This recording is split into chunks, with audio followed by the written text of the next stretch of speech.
अस्सलाम वालेकुम।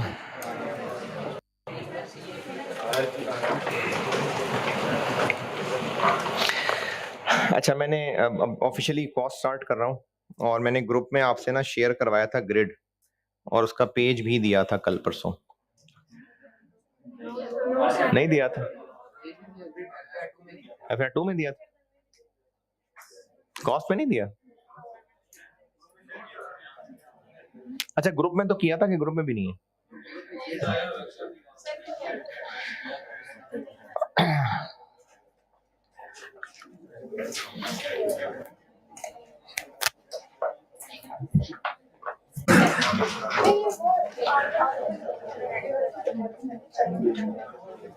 ये ग्रिड अभी आप तक पहुँच रहा है? ये मैंने ना इसमें जो चैप्टर नंबर लिखे हुए हैं वो अपनी बुक वाले लिखे हुए हैं। और अपनी बुक के अंदर मैंने एक मैपिंग भी की हुई है क्योंकि कुछ बच्चों को पढ़ने का बहुत शौक होता है, तो आईकैप की बुक भी पढ़ लेते हैं। तो मैंने ना ये इधर ना शुरू में टेबल ऑफ कंटेंट्स में मैपिंग भी की हुई है कि मेरी बुक में जो चैप्टर मैंने बनाया है वो आईकैप का कौन-सा चैप्टर है। तो ये जो मैंने ग्रिड आपको ये भी शेयर की है और ये ऑनलाइन वाले बच्चों के वो कोर्स में रखी है, ये मैंने अपनी बुक के चैप्टर्स लिखे हुए हैं। सबसे इम्पोर्टेंट ग्रिड है नहीं इम्पोर्टेंट तो खैर सारी हैं। सबसे मुश्किल ग्रिड है इसमें लास्ट वाली। चलें पहुँच जाएँ सब तक बताता हूँ।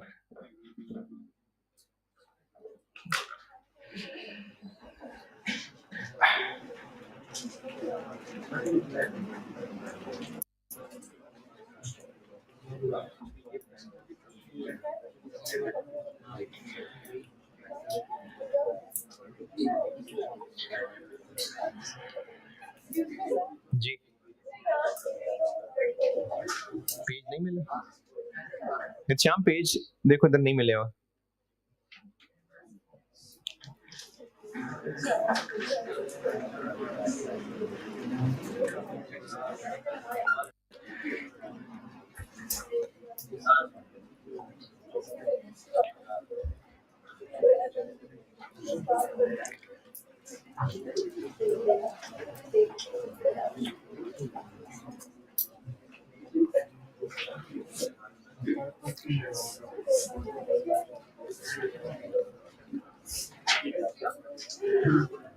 ये पेज देखिए मिल गया सबको?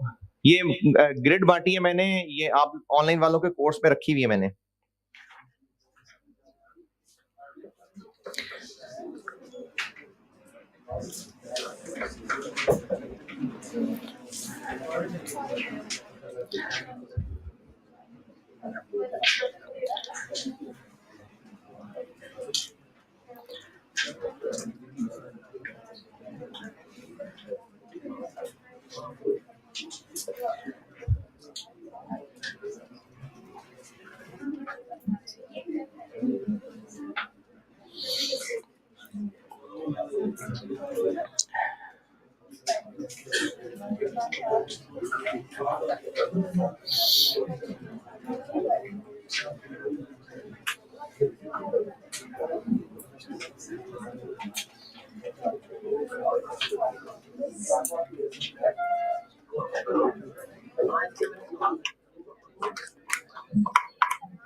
पेज देखिए मिल गया सबको?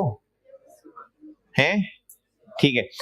इसमें जो लास्ट ग्रिड है ना, ये सबसे मुश्किल है और ये बात मैं अभी इसलिए बता रहा हूँ क्योंकि ऑनलाइन में अक्सर रिपीटर बच्चे होते हैं और उन्होंने घाट-घाट का पानी पिया होता है, मुख्तलिफ टीचर से पढ़ा होता है। तो हर टीचर का अपना स्टाइल है। मैं इस एरिया को डिसीजन मेकिंग को एंड पे ही पढ़ाता हूँ क्योंकि मुझे ये लगता है कि ये स्टूडेंट के एक लेवल पे पहुँचने के बाद ही करवाए जा सकते हैं। हो सकता है कोई टीचर शुरू में कराते हैं, उनकी मर्ज़ी है। तो चूँकि रिपीटर बच्चे हैं इसलिए मैं बता रहा हूँ कि मैं ये ग्रेड आखिर में ही करवाता हूँ और हो सकता है ये सामने बैठे बच्चों में से भी कुछ आखिर में जाके कहें सर ये इतना मुश्किल था तो पहले करा देते। है ना? है ना? तो फिर आप लोगों को कॉस्ट फिर नर्सरी में ही पढ़ा देते। पहले ही पढ़ा देते फिर। वहाँ क्या एबीसी में टाइम ज़ाया करते रहे। तो फिर एक लेवल के बाद ही कर सकते हैं ना। तो इसलिए अगर मेरे से पढ़ रहे हैं, भरोसा कर रहे हैं, तो फिर भरोसा करके चले। तो ये मैं ग्रिड आखिर में करवाता हूँ, ये हम कहीं जुलाई के अंदर ये बात कर रहे होंगे। ये ग्रिड अगर फेंकनी है तो फेंक दें, दोबारा पता नहीं देखनी है किसी ने कि नहीं देखनी। बहरहाल ये मैंने सिलेबस का ग्रिड आपके हवाले किया है।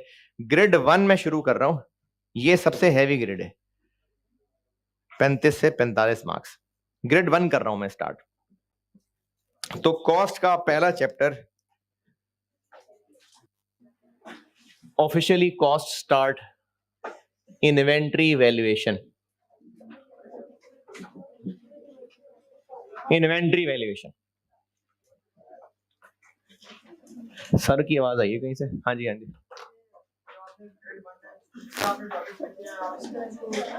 नहीं नहीं नहीं, मैंने तो ये तरतीब लिखी है बस। नहीं,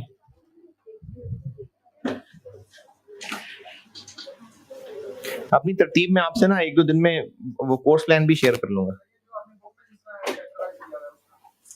तकरीबन तकरीबन जैसे मैंने बुक में तरतीब बनाई हुई है, तकरीबन वैसे पढ़ाऊंगा। इन्वेंट्री वैल्यूएशन, इसमें से सवाल आता है क्योंकि ग्रिड 1 बहुत भारी ग्रिड है और 35 से 45 मार्क्स हैं, तो 5-6 टॉपिक हैं,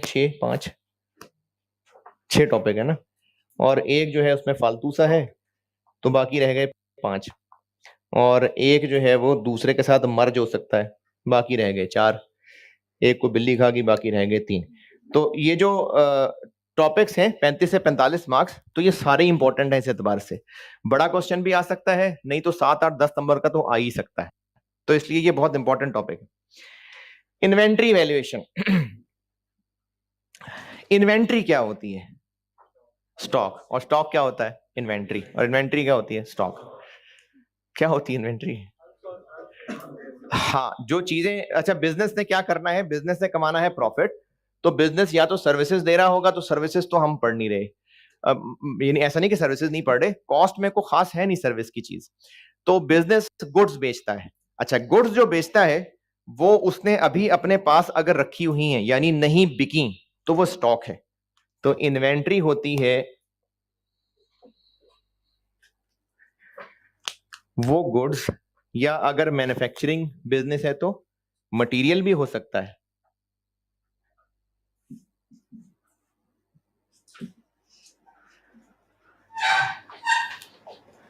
अच्छा, मैंने ना जस्ट इन्वेंट्री लिखा है, तो इन्वेंट्री किसी भी वक्त हो सकती है, held any at any point of time, यानी किसी भी वक्त स्टोर में जो चीजें पड़ी हुई हैं वो इन्वेंट्री है। किसी भी वक्त स्टोर में जो कोई भी चीज फिल वक्त मौजूद है वो इन्वेंट्री है। मैन्युफैक्चरिंग बिजनेस है तो मटेरियल की शक्ल में भी हो सकता है, गुड्स भी हो सकती हैं, तो जो चीजें भी स्टोर में किसी भी वक्त मौजूद हैं वो इन्वेंट्री है। अब इस इन्वेंट्री की शक्लें क्या हो सकती हैं? अगर बिजनेस ट्रेडिंग है, जी पूछा कुछ?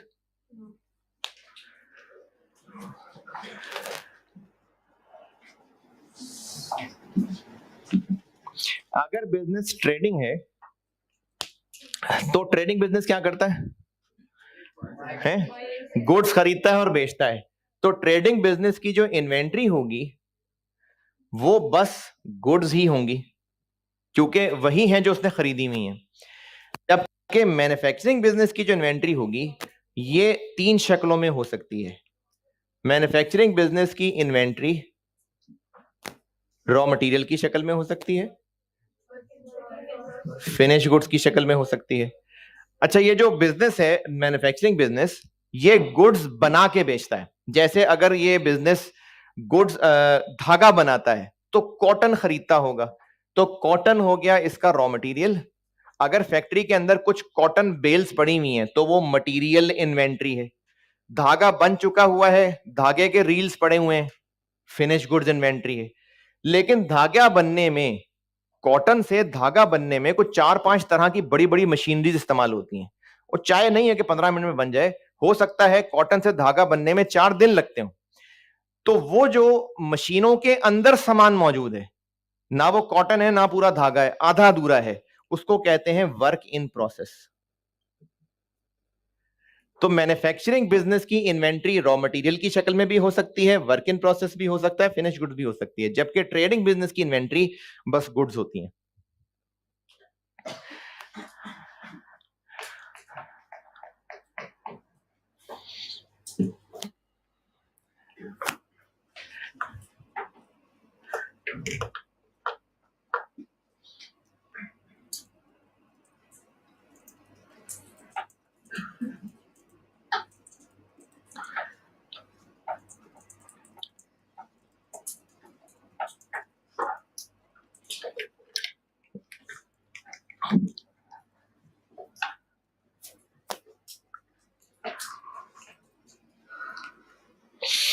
क्लोजिंग इन्वेंट्री क्या होती है, और ये और क्लोजिंग इन्वेंट्री में क्या फर्क है? इन्वेंट्री है जो भी स्टोर में मौजूद है वो इन्वेंट्री है किसी भी वक्त में। अगर एक शॉप पे गए तो जितना भी सामान उसकी शॉप पे उस वक्त पड़ा हुआ है वो उसकी इन्वेंट्री है। क्लोजिंग इन्वेंट्री स्पेसिफिक बात हो रही है कि जब एक ईयर एंड आ जाता है, ईयर भी हो सकता है, मंथ भी हो सकता है, जब अकाउंट्स वाले ने क्लोजिंग करनी होती है, तो जब साल के आखिरी दिन सारे अकाउंट्स क्लोज करने हैं, उस दिन की ट्रांजैक्शंस बंद करनी है, तो उस वक्त जो स्टोर में पड़ा होगा वो क्लोजिंग इन्वेंट्री है। तो इन्वेंट्री तो एक जनरल सी चीज हो गई, कभी भी स्टोर में पड़ी हुई चीज। क्लोजिंग इन्वेंट्री होती है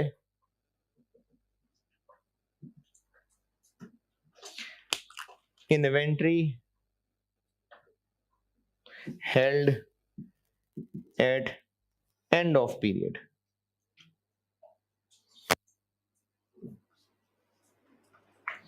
पीरियड इसलिए लिख रहा हूं क्योंकि महीने महीने का डाटा भी हो सकता है, साल भी हो सकता है। तो इन्वेंट्री है जो किसी भी वक्त चीजें पड़ी हुई हैं, और क्लोजिंग इन्वेंट्री वो है जो पीरियड एंड के ऊपर पड़ी हुई चीजें। और ये जो पीरियड एंड पे पड़ी हुई चीजें हैं, यही अगली सुबह क्या होंगी? Opening inventory. तो ओपनिंग इन्वेंट्री होती है पिछली क्लोजिंग।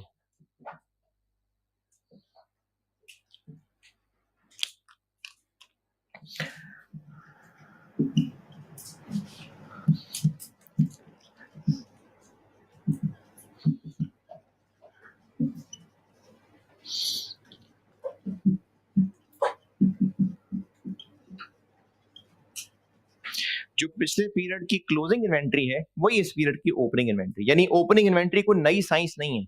यानी अगर हमें इस टॉपिक में यह पढ़ना है ना कि इन्वेंट्री की वैल्यू कैसे निकालें, तो हमने इसकी वैल्यूएशन सीखनी है या इसकी भी वैल्यूएशन सीखनी?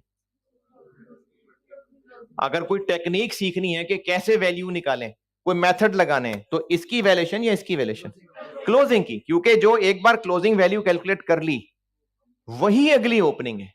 तो इसके ऊपर अब हमने कोई कैलकुलेशन नहीं करनी है, मेन काम यही है जो आगे पढ़ने लगे हैं। तो इसका मैं एक रिकैप दोबारा देता हूं। इन्वेंट्री क्या होती है? इन्वेंट्री होती है बिजनेस के पास किसी भी पॉइंट पे पड़ी हुई चीजें। किस शक्ल में हो सकती हैं? ट्रेडिंग बिजनेस है तो गुड्स होंगी, मैन्युफैक्चरिंग बिजनेस है तो रॉ मटेरियल भी हो सकता है, वर्क इन प्रोसेस भी हो सकता है। ये वर्क इन प्रोसेस वाली बात आई समझ? क्योंकि अगर धागा बनना है ना, अच्छा चलो, मैंने चाय की मिसाल दी थी, पत्ती, दूध, ये जब तक अलग पड़ा हुआ है ये रॉ मटेरियल है, और जब चाय बन गई है तो वो फिनिश गुड है, और अभी उबाला नहीं आया है, अभी बन रही है, तो वो वर्क इन प्रोसेस। तो मशीनों के अंदर जो मटेरियल मौजूद है, जो कुछ ना कुछ हल्का पक्का कच्चा पक गया हुआ है, उसको वर्क इन प्रोसेस कहते हैं।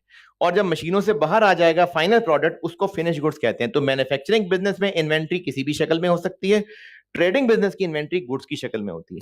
फिर मैंने अगली बात यह की कि इन्वेंट्री तो हो गई, क्लोजिंग इन्वेंट्री क्या है?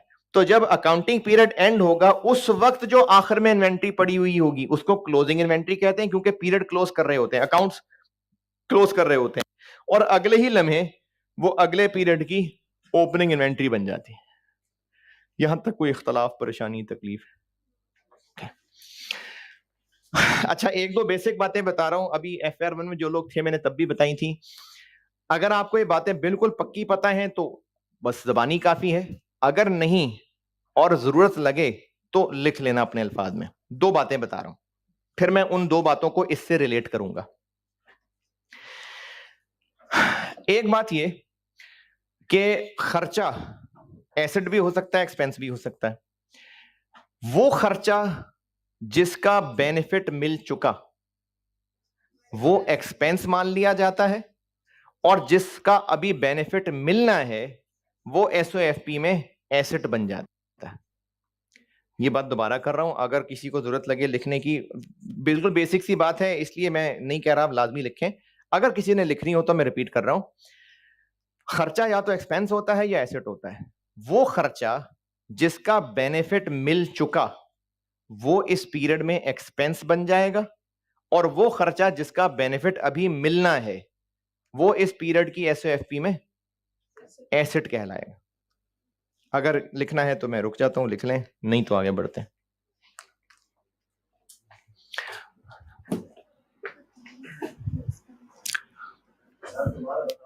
दोबारा सुन लें जी।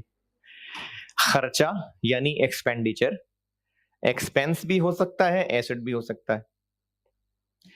वो खर्चा जिसका बेनिफिट मिल चुका वो एक्सपेंस है, और वो खर्चा जिसका बेनिफिट फ्यूचर में मिलेगा वो एसेट है।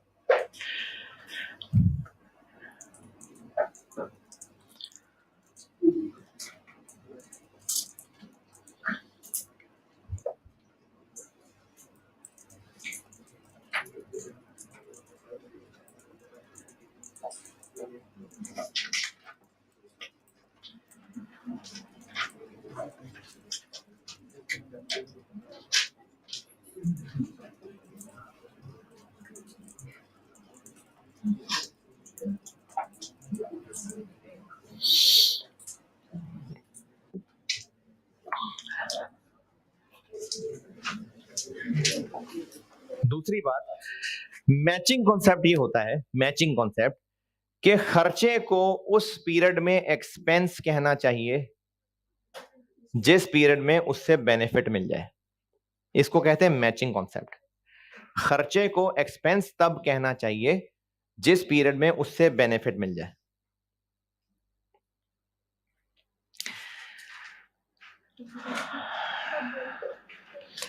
मैचिंग कॉन्सेप्ट ये है कि खर्चे को उस पीरियड में एक्सपेंस मानना चाहिए जिस पीरियड में उससे बेनिफिट मिल रहा है।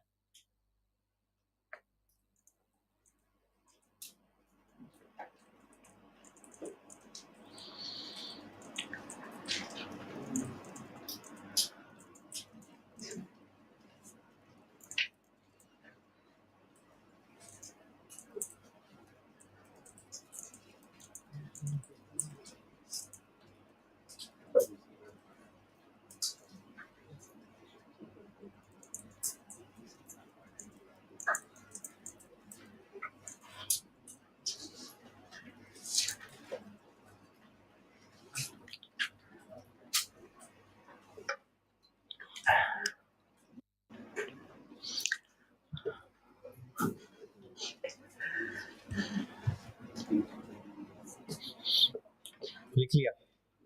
अच्छा, अब इसको मैं इससे जोड़ता हूं, ये बात क्या हो रही है। इन्वेंट्री क्या होती है? इन्वेंट्री होती है बिजनेस के पास पड़ी हुई चीजें किसी भी वक्त। क्लोजिंग इन्वेंट्री क्या होती है? ईयर एंड पे पड़ी हुई चीजें। ओपनिंग इन्वेंट्री क्या होती है? पिछली क्लोजिंग। किस शक्ल में हो सकती है? इस शक्ल में हो सकती है। अब ये जो मैंने बात बताई थी इसका इससे क्या ताल्लुक है? इन्वेंट्री एसेट क्यों है?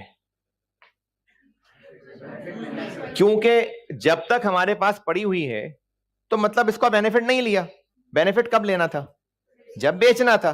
तो जब तक हमारे पास पड़ी हुई है तो इसको हम एक्सपेंस नहीं कह सकते, तो ये एसेट है। तो in short inventory is an asset. तो इन्वेंट्री बिजनेस का एसेट होता है। स्पेशली अगर हम क्लोजिंग इन्वेंट्री की बात करें तो वो एसेट है। इनकम स्टेटमेंट में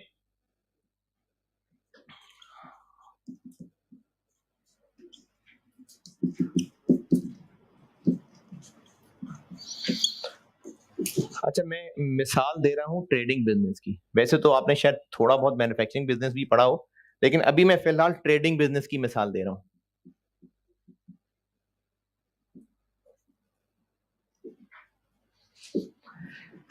एसओसीआई के अंदर क्या होता है? कॉस्ट ऑफ सेल्स में ओपनिंग स्टॉक आ रहा होगा,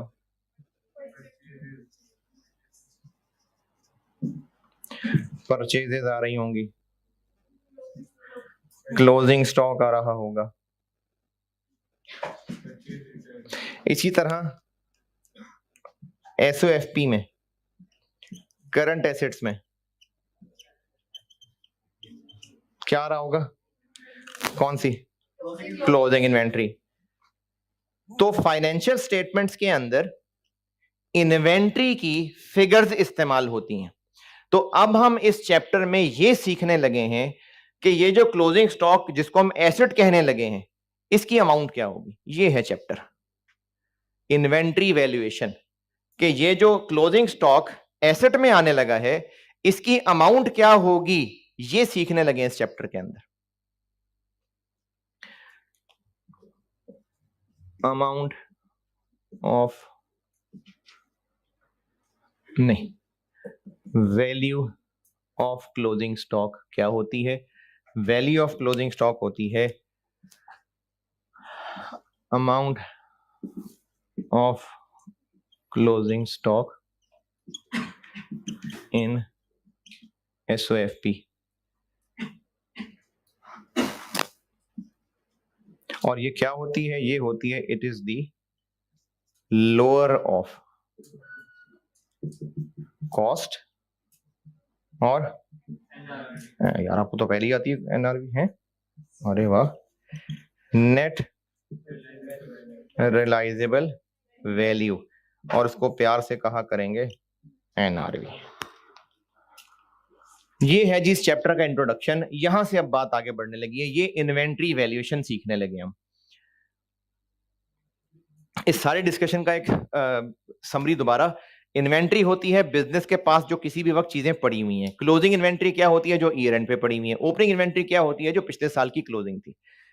अब इस इन्वेंट्री को एसेट क्यों कहते हैं? क्योंकि खर्चा मैंने बताया कि उसको एक्सपेंस तब मानना है जब उससे बेनिफिट मिल जाए। तो इन्वेंट्री तो है ही वो जिससे बेनिफिट नहीं मिला। तो सही ट्रीटमेंट क्या हुई इन्वेंट्री की? कि वो एसेट है। अगला मसला, एसेट है तो फाइनेंशियल स्टेटमेंट्स में उसको किस अमाउंट पे शो करें? इसको कहते हैं वैल्यू ऑफ इन्वेंट्री। और वैल्यू ऑफ इन्वेंट्री होती है इन दोनों में से लोअर।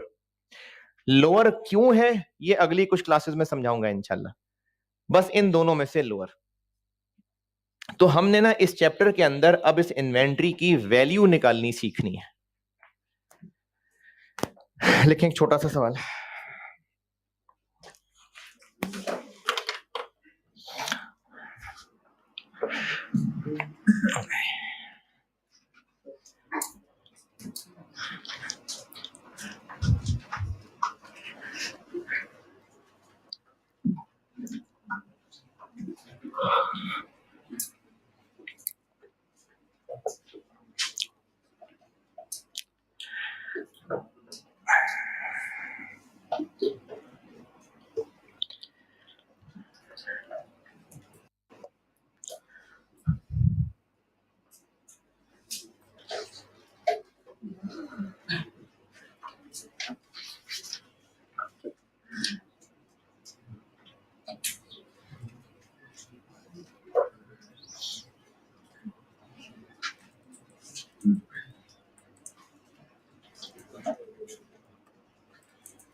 क्लोजिंग इन्वेंट्री, सवाल है closing inventory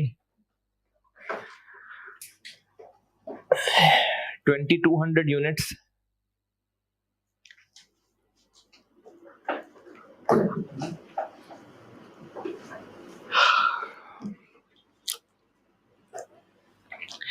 cost per unit, cost per unit, cost per unit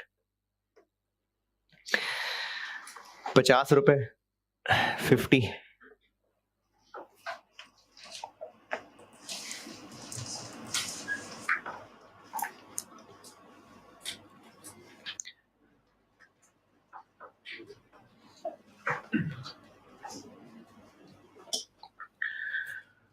NRV 47 per unit. Total value of inventory बता दें।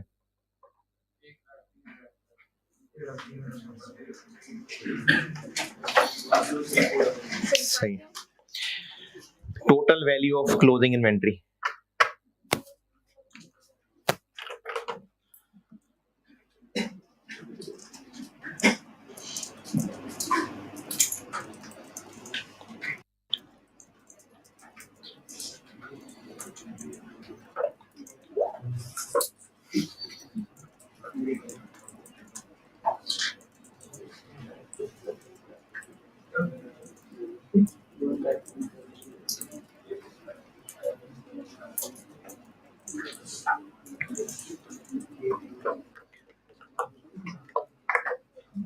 हाँ जी, 2200 यूनिट्स इंटू 47, 103। तो क्या ये इतना ही आसान होगा? नहीं, ना ना ना, तो बहुत गहराई है इसमें। तो ये हो गया जी इन्वेंट्री वैल्यूएशन। अब शुरू के हमने इस कॉस्ट, एनआरवी और ये यूनिट्स, इसकी कैलकुलेशन में बढ़ते हैं अब आगे। और पहले मैं पढ़ाने लगा हूं कॉस्ट।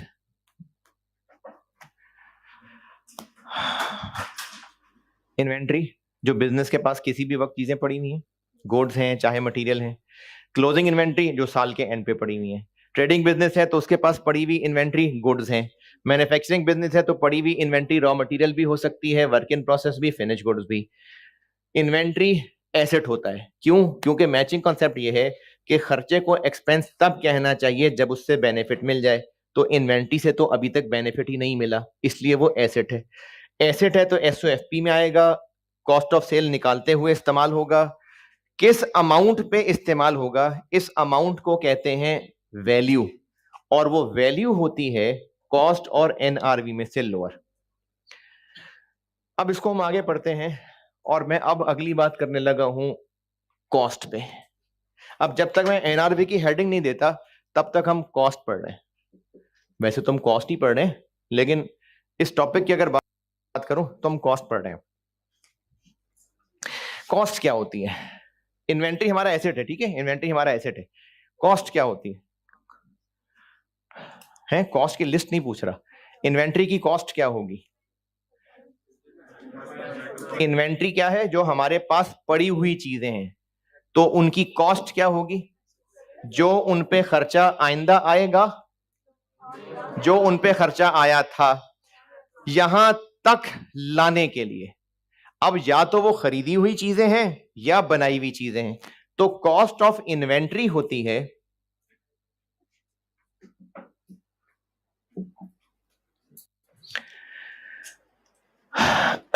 और अगर मैं अभी बल्कि अगर क्या, हाँ, मैंने ना अभी क्लोजिंग का वर्ड नहीं लिखा, मैंने इंटेंशनली अभी सिर्फ कॉस्ट ऑफ इन्वेंट्री लिखा है, कॉस्ट ऑफ क्लोजिंग इन्वेंट्री नहीं लिखा मैंने। जो कॉस्ट ऑफ इन्वेंट्री है उसमें क्या क्या शामिल है, डिपेंड करता है कि वो इन्वेंट्री है किस शक्ल में। अगर हम बात कर रहे हैं ट्रेडिंग बिजनेस की गुड्स की, या हम बात कर रहे हैं मैन्युफैक्चरिंग बिजनेस के रॉ मटेरियल की,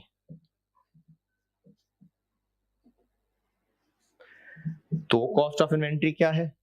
और अगर हम बात कर रहे हैं वर्क इन प्रोसेस या फिनिश गुड्स की,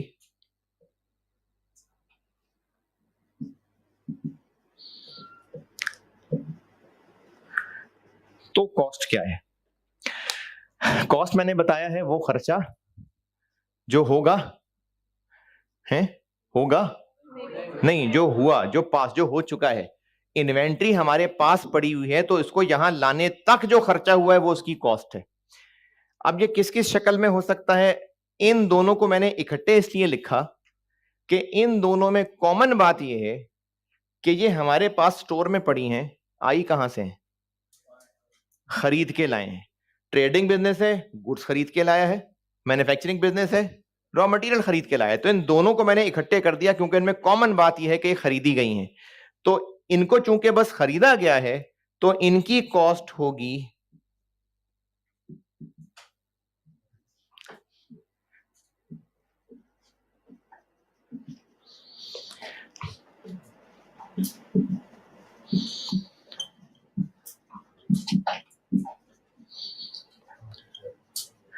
all directly attributable cost of purchase, यानी चीजें खरीदने से रिलेटेड जो जो खर्चा होता है, जो मैं अभी लिखता हूं लिस्ट, वो होगी इनकी कॉस्ट।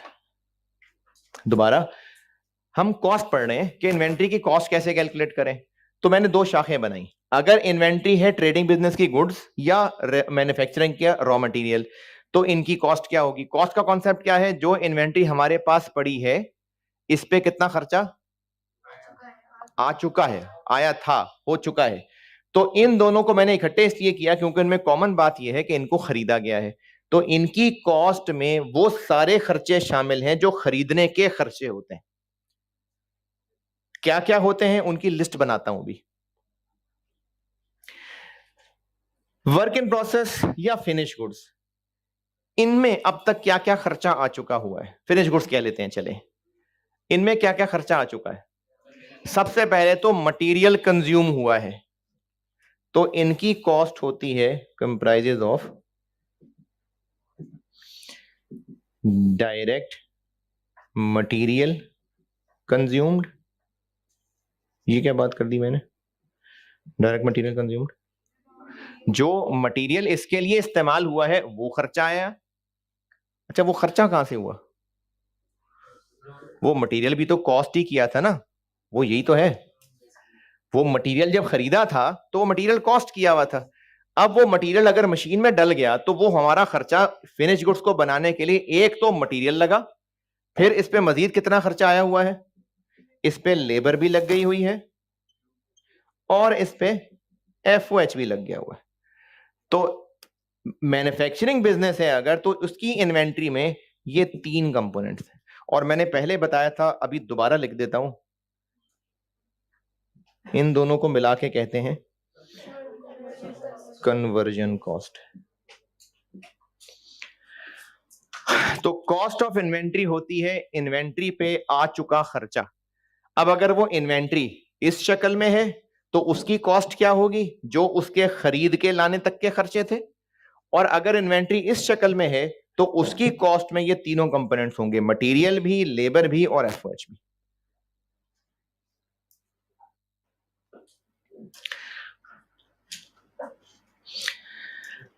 अच्छा, मैं ना इसके नीचे ही लिख रहा हूं, इसके नीचे अगर आपके पास जगह है तो आप भी इसके नीचे लिख लें, नहीं तो कोई बात नहीं, आगे लिख लें। मैं असल में ना इसी को और बढ़ा रहा हूं, इस बात को मैं और एक्सप्लेन करने लगा। अगर इसके नीचे जगह है तो आप इसको आगे बढ़ा लें, नहीं तो कोई मसला नहीं, आगे अगले पेज पे लिख लें।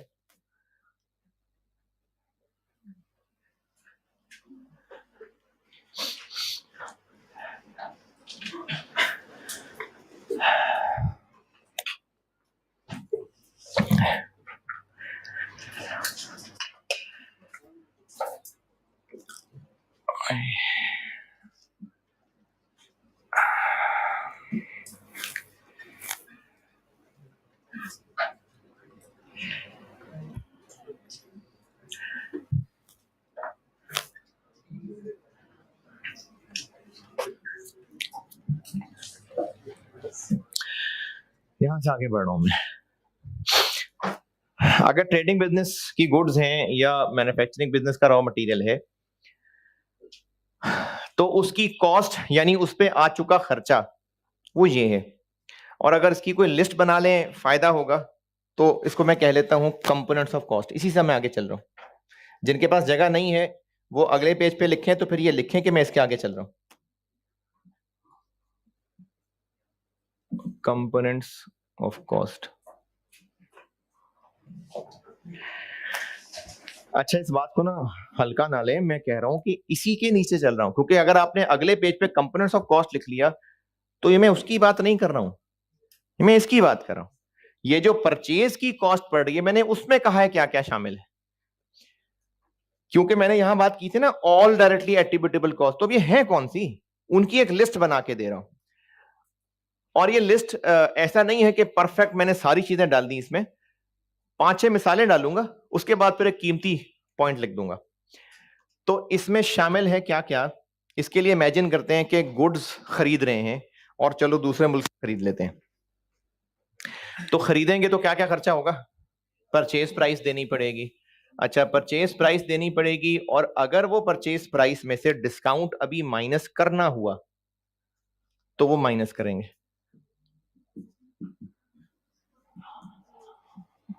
कौन सा डिस्काउंट, ट्रेड या सेटलमेंट? दोनों, ट्रेड भी और सेटलमेंट भी। तो जितने का खरीदेंगे उसमें से डिस्काउंट माइनस। खरीद लिया, अब आगे क्या करें? जापान से खरीदा है, चलो अब आगे क्या करें? अब उसको यहां लेके आना है, चीजों को लेके आएंगे तो फिर या तो हवा में उड़ा के लाएंगे या पानी से लाएंगे। ट्रांसपोर्टेशन, उसको ट्रांसपोर्टेशन भी कह सकते हैं, कैरेज भी कह सकते हैं, फ्रेट भी कह सकते हैं। तो अब ये जहाज सीधा हमारी फैक्ट्री की छत पे लैंड करेगा आगे? नहीं। बड़ी छत बना ले तो फिर नहीं करेगा? नहीं, ये आएगा जी मुल्क की सरकारी जगह यानी पोर्ट पे पहुंच गया। अब जब पोर्ट पे पहुंचेगा तो सरकार ऐसे तो वो चीजें नहीं छोड़ेंगे, वो लगाएंगे उस पे पैसे, टैक्सेस ड्यूटीज लगाएंगे। अच्छा, टैक्सेस ड्यूटीज होती हैं दो तरह की, या तो उन्होंने कल वापस मिल जाना होता है या बस गई। तो अगर तो वो नॉन रिफंडेबल हैं तो वो कॉस्ट का हिस्सा है।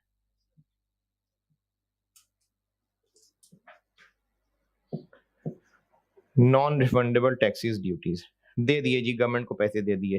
फिर इसके अलावा और बहुत सारे प्रोसीजर होते हैं, तो उसके लिए हमें बाद औकात क्लियरिंग एजेंट भी रखना पड़ता है, तो उसके क्लियरिंग चार्जेस भी देने पड़ते हैं।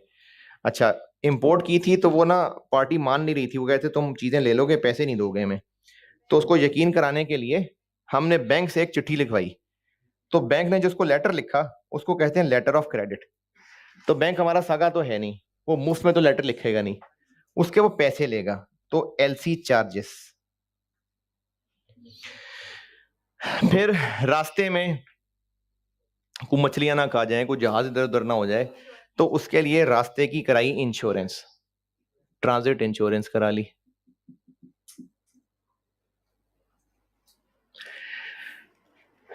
चीज पहुंच गई, फैक्ट्री में पहुंच गई चीजें। अब आगे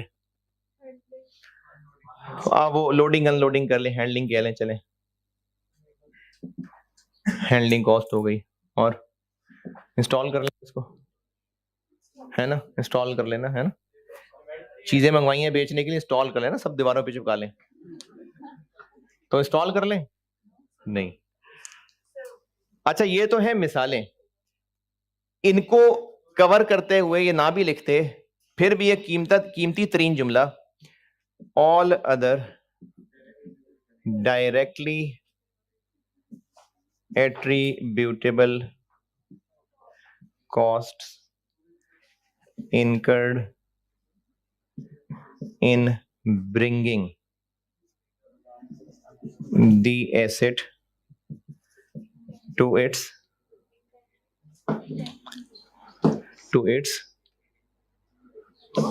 working condition, its present location and condition।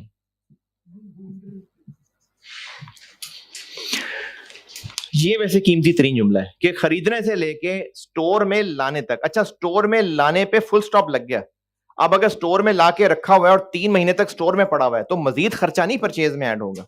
ये सारा का सारा वो खर्चा चल रहा है जो लेके आने तक के लिए, ब्रिंगिंग।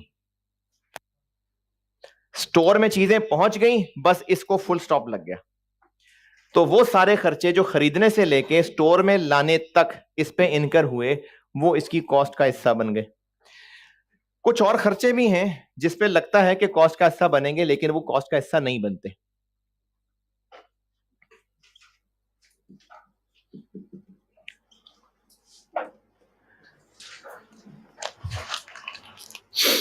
रिफंडेबल अगर हुआ टैक्सेस ड्यूटीज तो वो नहीं है कॉस्ट का हिस्सा। अगर रिफंडेबल है तो वो कॉस्ट का हिस्सा नहीं है।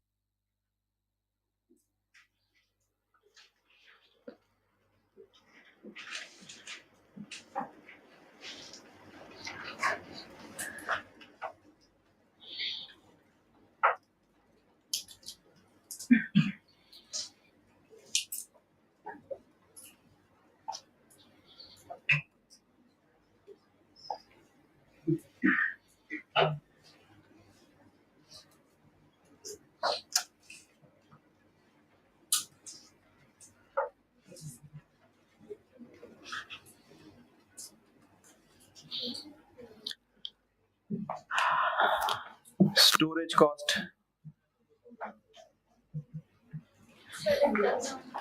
स्टोरेज कॉस्ट वो ऐड नहीं होगी। एक बार ले आए तो परचेस कॉस्ट खत्म। हाँ, स्टोर फैक्ट्री में जो खर्चा है वो एफओएच में आएगा। हम तो बात कर रहे हैं सिर्फ इसकी, अभी सिर्फ इसकी बात हो रही है, तो स्टोरेज कॉस्ट नहीं है।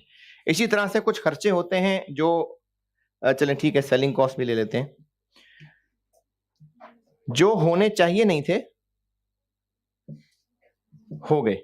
रास्ते में चलान हो गया, कोई गाड़ी का एक्सीडेंट हो गया, बहुत सारे यूनिट्स खराब हो गए, एबनॉर्मल कॉस्ट, पूरा डाका पड़ गया रास्ते में, ये एबनॉर्मल कॉस्ट हैं, तो इनको नहीं परचेज कॉस्ट का हिस्सा बनाते।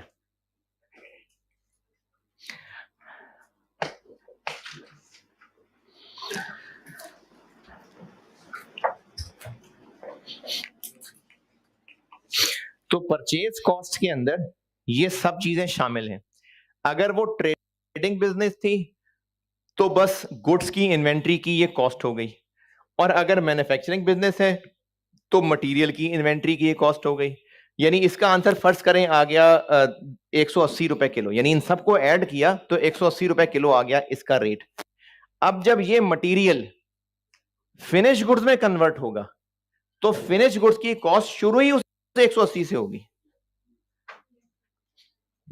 रॉ मटेरियल खरीदा, ये सारे खर्चे मिला के, परचेज प्राइस, ट्रांसपोर्टेशन, ड्यूटीज, ये सब मिला के लेट से वो मटेरियल इसको 180 रुपए का कॉस्ट किया है, तो वो मटेरियल की इन्वेंट्री की कॉस्ट हो गई।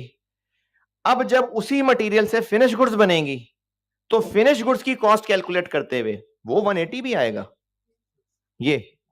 उसके बाद फिर डायरेक्ट लेबर और एफओएच मजीद आएंगे। तो ये डायरेक्ट मटेरियल कंज्यूम्ड, ये वही चीज है जो मटेरियल हमें कॉस्ट कर रहा है। नींद आ रही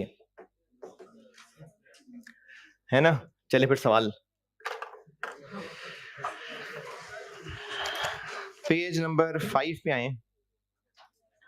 जी जी, किधर है, कौन है, कहाँ है जी? परचेज प्राइस में, जी जी,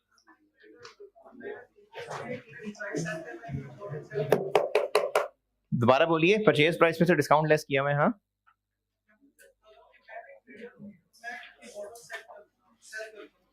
मेरी एक फिक्स प्राइस है 100 रुपए, तो वैसे मुझे कोई डिस्काउंट तो मिलता नहीं है क्योंकि मैं बाय करके आता हूं, लेकिन रमजान की पर्पस की वजह से मुझे वैसे डिस्काउंट दे दिया प्राइस पर, जो कि नॉर्मली नहीं मिलता। कोई बात नहीं, बात यहाँ नॉर्मल एबनॉर्मल की नहीं है। सवाल ये है कि ये जो हमें चीजें खरीदते हुए सप्लायर से डिस्काउंट मिल रहा है, क्या जरूरी है कि ये हर दफा डिस्काउंट मिला करेगा, या इस दफा क्या पता मिल गया हो? कोई बात नहीं, इस दफा मिल गया हो।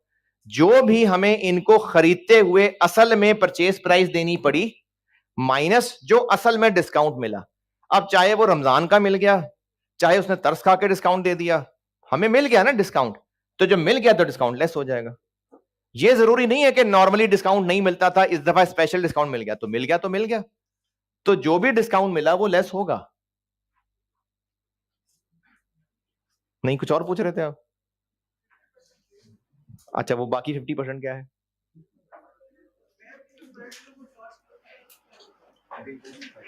आप सेल प्राइस पूछ रहे हैं कि परचेज प्राइस पूछ रहे हैं? लेकिन हम तो परचेज की बात कर रहे हैं ना। आप कह रहे हैं कि जो सेल प्राइस होगी तो क्या करें उसको? आपकी मर्जी है, आपने चीज बेचनी है, जितने की मर्जी बेचे, उसका इससे क्या ताल्लुक है? सेल प्राइस हम 4 गुना कर लें, उसका इससे क्या ताल्लुक है? देखें, चीज हमने खरीदी 100 रुपए की खरीदते थे, इस दफा हमें 85 की मिल गई, तो बस ठीक है, 100 माइनस 15, हमें वो 85 की कॉस्ट कर रही है। सस्ती मिल गई तो इसमें एतराज क्या है कि डिस्काउंट माइनस क्यों कर रहे हैं?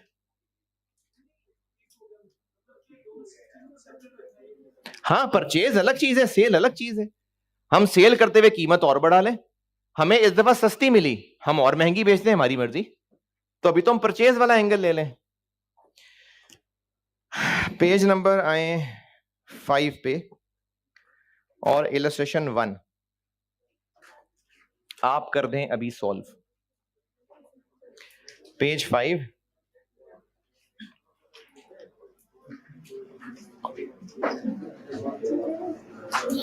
पेज 5 पे आइए और इलस्ट्रेशन 1 अभी सॉल्व कर दें।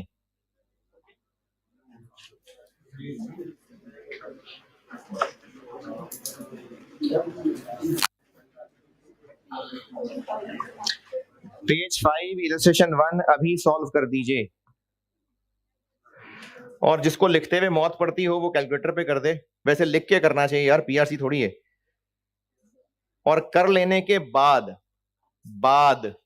पेज 13 पे मैंने इसको सॉल्व भी किया हुआ है, लेकिन करने के बाद।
ये तो आपने सोचना है।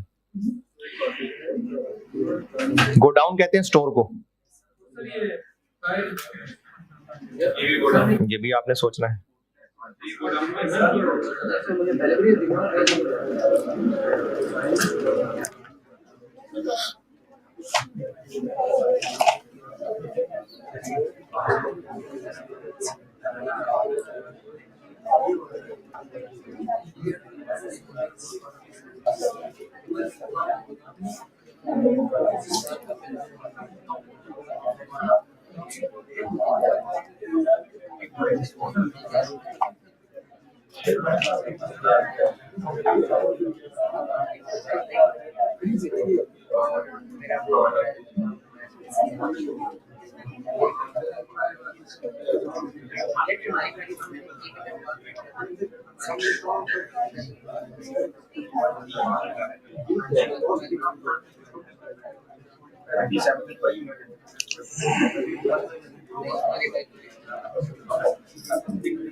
पेज 13 के ऊपर इसका सोल्यूशन भी है, कर लिया तो देख लें।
हाँ जी, डन।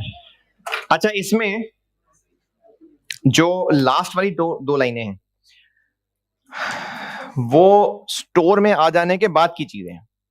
जैसे गोडाउन रेंट, ये स्टोर का रेंट होता है, और जो फायर इंश्योरेंस है ये ट्रांजिट इंश्योरेंस नहीं है। फायर इंश्योरेंस यही होती है कि जब स्टोर में चीजें पड़ी हैं तो उनमें ना आग लग जाए।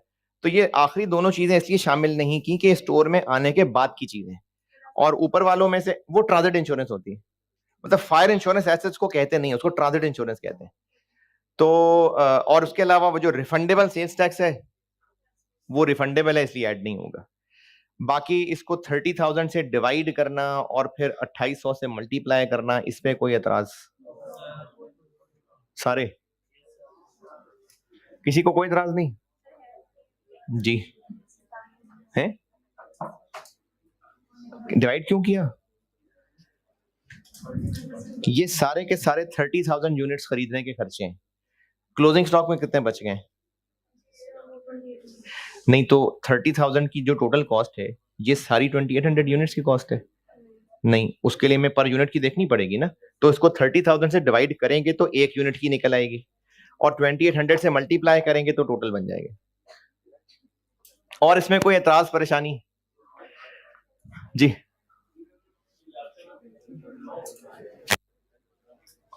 वो डिपेंड करता है कि वो नॉर्मल थे कि एबनॉर्मल थे। ये थोड़ा सा बात का सवाल है।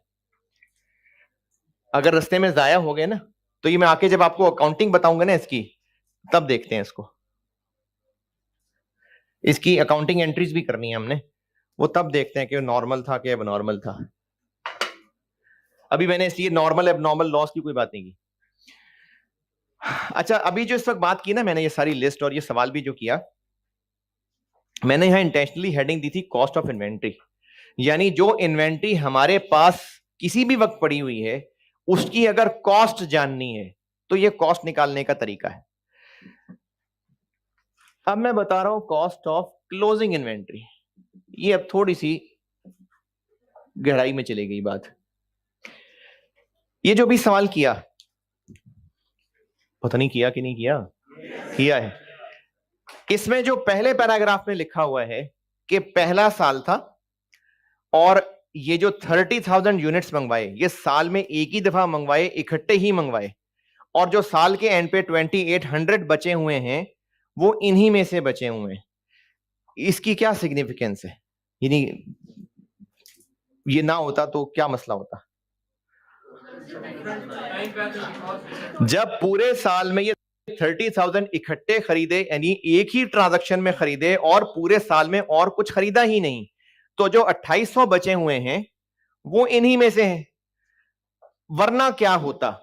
वरना ये होता कि अगर इस साल में कुछ 4-5 दफा चीजें खरीदी होती,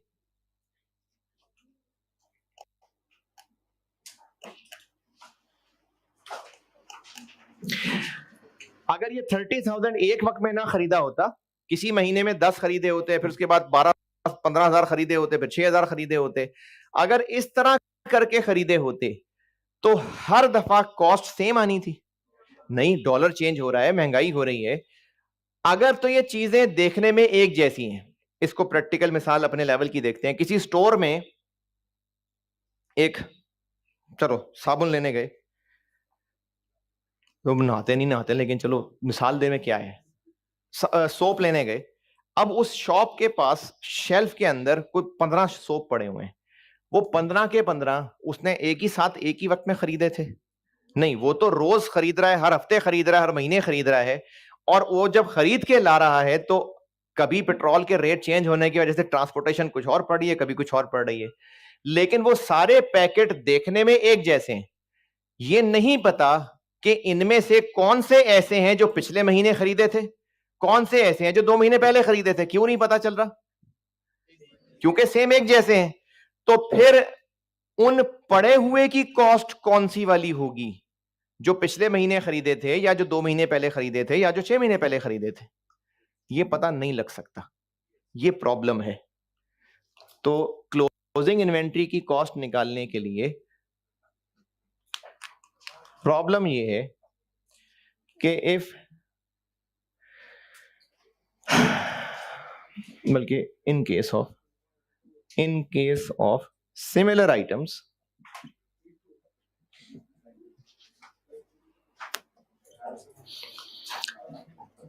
it is difficult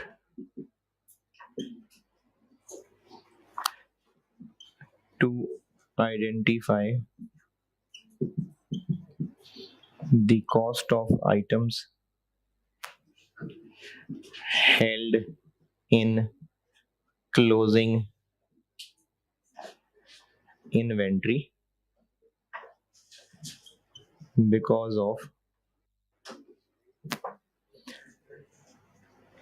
different costs